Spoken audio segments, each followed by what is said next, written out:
Hello, friends. My name is Mary Louise. I hold a unique place in Montana's history. I was the first female child born to white parents in what would become this great state. It's a distinction that's been debated over the years. Several others have claimed to be the first white child born in Montana. Frank A. Stanley, for instance, was born in Bannock City, March 14, 1863. A.L. Dudley was born near Bannock in September of 1862. But it was my cousin, Jefferson Henry Pelkey, who was born even earlier, January 21st, 1862, near Rube Latimer's place out in Grass Valley, just west of Missoula. Jefferson, my cousin, now rests over in Block 27 alongside other members of the family. But let me take you back even further. My parents, Augustus G. Pelkey and Alvinia Teresia Courtois Pelkey, along with Jefferson's parents, my aunt and uncle, and two other families, left St. Ferdinand, Missouri, a small village about 18 miles east of St. Louis, in April of 1861. They traveled west and arrived in Hellgate September of that same year. My older sister was just 6 months when they began their journey. I was born the following year, August 7th, 1862, in Gold Creek.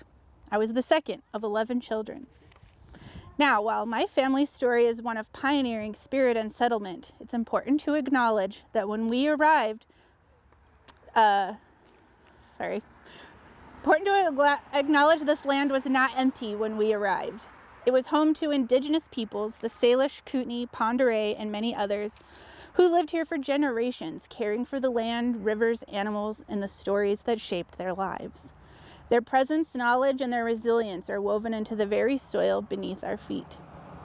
My family's arrival marked a new chapter, yes, but that wasn't the beginning of the story. As settlers, we came with our own traditions, hopes, and our own ways of life. I was raised with values of hard work, faith, and family. Mama made sure I learned everything a young woman should know to maintain and build a home. And when the Western Montana Fair came, it wasn't just an event. It was a celebration of our labor, creativity, and pride in what we could accomplish with our hands. At the second annual fair of the Western Montana Agricultural, Mineral, and Mechanical Society, I won $5 for the prettiest bouquet by an unmarried lady. The year was 1877, and I was 15 years old. The following year, I won $2 for the best ginger snaps, and at the fourth annual fair, I earned another $2 for the best chain stitching, handmade. These may seem like small things, but they were moments of joy and recognition and connection to a growing community. Like many women of my time, I devoted myself to family and community. On July 8th, 1880, at the age of 18, I married William J. Dick Livingston, who worked as a quartermaster's clerk over at Fort Missoula. Together we had 3 children, Mary M. Livingston, Richard Clinton, and William B. Livingston, who passed away in 1885 at just 7 months old. Dick and I were married just over 10 years when he died in 1890 at the age of 47. He is buried over in St. Mary's Cemetery. Life moved on as it always does. I married Charles Ostrandell in 1891, but that union was short-lived. I filed for divorce later that year on grounds of desertion.